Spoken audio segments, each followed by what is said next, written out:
Oh, you want to say it?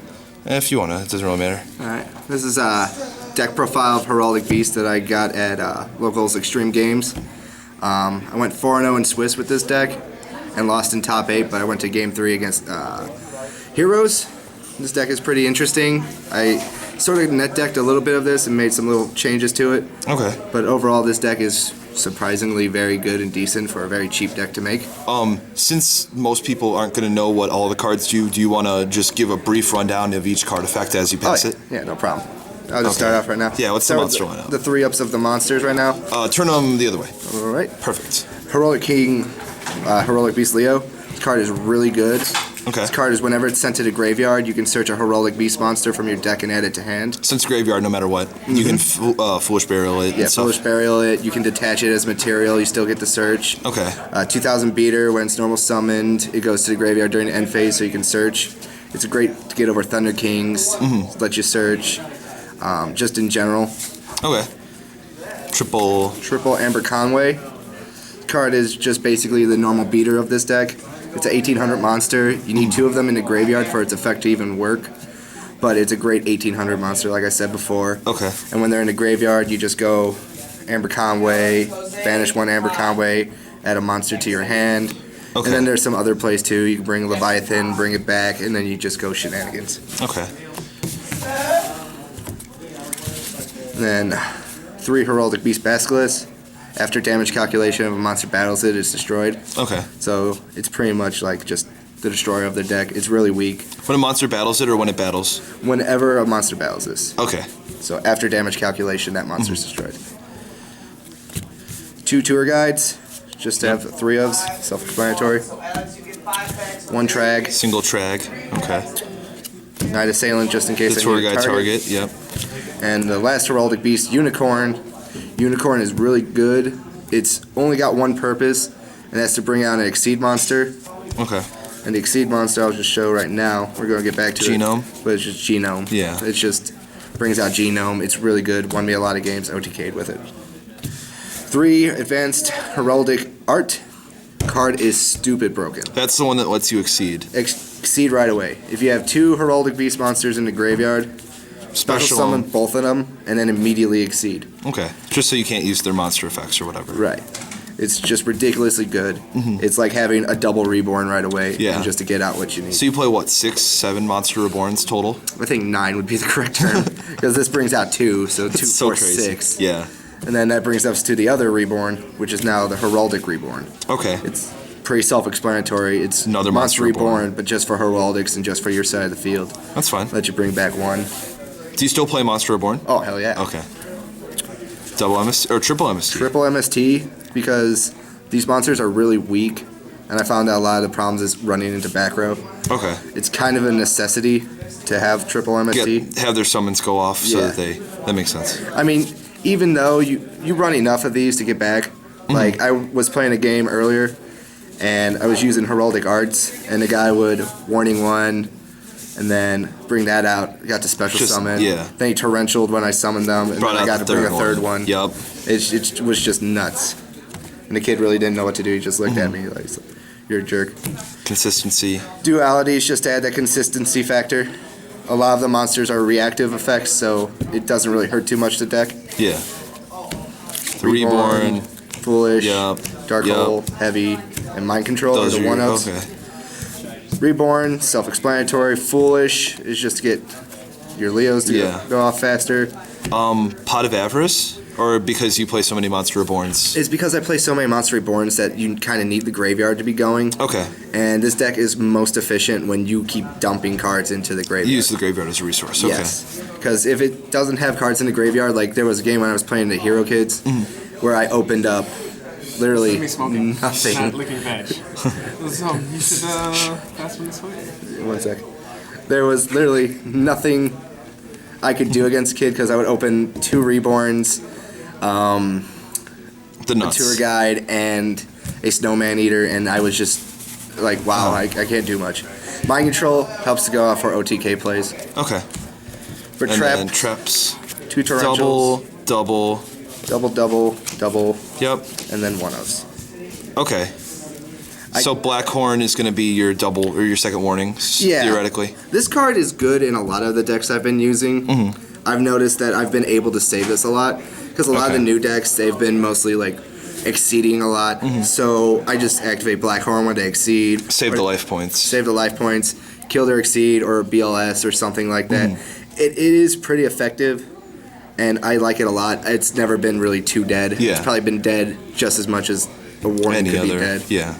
I'm not really liking the chains so much. I mean, they're good, but they're like 50-50. Either they're going to work or not, especially against the Fire Fist or any deck that runs triple lands. It is so horrible. Okay. Yeah, let's do the extra deck. Extra deck. Or the fusion deck, whatever. Start off, highest attack, Utopia. You got Utopes, okay. Amberway. Yep. Genome. 2 Genomes. This card is ridiculously good in this deck. Yeah, he's like the MVP, right? He is the MVP, only because of this. If you're facing, say, another deck, his effect is when he is summoned, once per turn, you can target one XYZ monster your opponent controls. This monster becomes that Wait, hold on. Once per turn, you don't even have to detach. Yeah, you don't even have to detach. That's another part. He becomes that monster, he gains its effect, he gains their attack, he gains their name for crying out loud. And then he negates your opponent's monster's effect, and reduces their attack to 0. Okay. So it's going to be, So putting in a lot of work. This card is ridiculously good, but it's only good in this deck. This is one of the reasons why this deck is probably just as good. I kept going into this guy all day, countering tempos, countering Zen mains, countering Maestros, just countering every monster and just swinging over for game. Yeah. And plus that, and of course, you bring out the Unicorn, and you're just pushing for game. You got Unicorn, Arts, Reborns, it's just, they don't know what to do. Cowboy. Yep, bang bang. Papal Operative, self-explanatory. Chaos Dragons, Dark Worlds. Go further this way. Bring that card further in. The Shockmaster. Shockmaster. Doubleton Tempo. Question about Shockmaster. Okay. Just out of curiosity, can you normal summon a monster and then do the Heraldic Reborn? Does that make you exceed with the 2 monsters that you reborn? The Heraldic Reborn art you can't use when you're bringing out Shockmaster because it only has to be like. It has to be the 2 monsters you summon. SP2. Okay. The reason why you play Monster Reborn and Heraldic Arts, special summoning. Then if you have a Tragody on the field, then you can make the trade. Then you just keep going. Like Mind Control, Shockmaster, it's really good. Double Maestro. This card is ridiculously good in the deck. I go into it all day. Detach for effect, flip stuff face down. And it's really good counter against the Fire Fist because you got this, and then you got a Leo attached to it. Get the Leo effect. They try to pop your monster, then you detach a Leo, you search. It's just constant recycling, really good. And then a Lightning Chidori. I've been going into this card a lot more, especially with the Heroic Reborns. Yeah. And Heroic Arts, and then just going to enough wind monsters. It's really good. It's somewhat consistent. I've gone into it every now and then, but it hasn't really served too much of a purpose. I used this card one time to bait out a Judgment, and then that helped me push for game. Okay. And then your level 3 monsters, Leviair, Tempo, and Zen mains. Okay. Do you want to do your side deck? Does that really matter? Yeah, side deck it's still a work in progress because I'll just start off by saying Effect Veilers. Really good. Never went into these. Oh, never went into Veilers. Never sided into Effect Veilers. Okay. They're more of a dead card, and a lot of the matchups I played, like Fire Fist and all that, like it would have probably been helpful against them. I just never drew them. Yeah. Plus, I don't run any synchros, so it doesn't really have a purpose. I might put a Catastor in there. Right. But at the same time, just not doing I might just find something better. Double DD. Oh, single just crow. One DD crow. Like I said, I only sided in one time. Yeah. And that was against Dark Worlds. And it was dead. I never drew it. Snowman Eater, really good. Yeah. Card self-explanatory. Self-explanatory, when I side in, I take out usually a Night Assailant and put that in. Yeah. Especially when I'm playing heroes, because 19 defense, I gotta have something that might live. Double Gardna, only to get over if there's ever a mirror match. He acts as your Penguin Soldier. Yeah, he acts as my Penguin Soldier, and to get over to those pesky exceeds. And then traps, Double Shadow, Imprisoning Mirror. Yep, that'll see more play soon.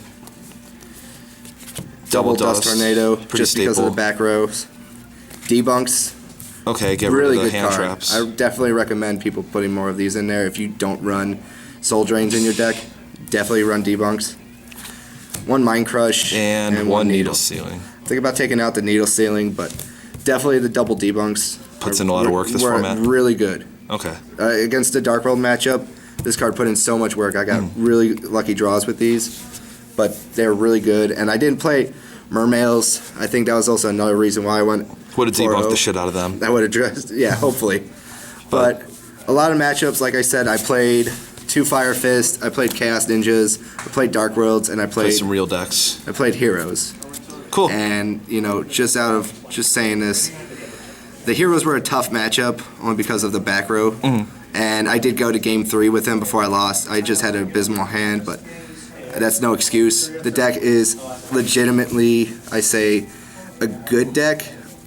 Definitely going to start popping up somewhere. It did top 8 a regional.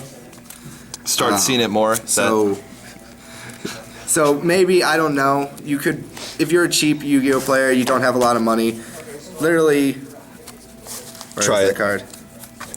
This Tragodia costs more than the entire deck. If you The really, Ulti-Trags, yeah, yeah. the Ulti-Trag costs more than the entire deck to make. There we go. It's really a cheap deck to make, and it's great for a budget player, and you can easily make this deck. I definitely recommend trying it if you really have a strap for cash. A lot of cards only cost 35 cents or less. What more reason do you need? Nice.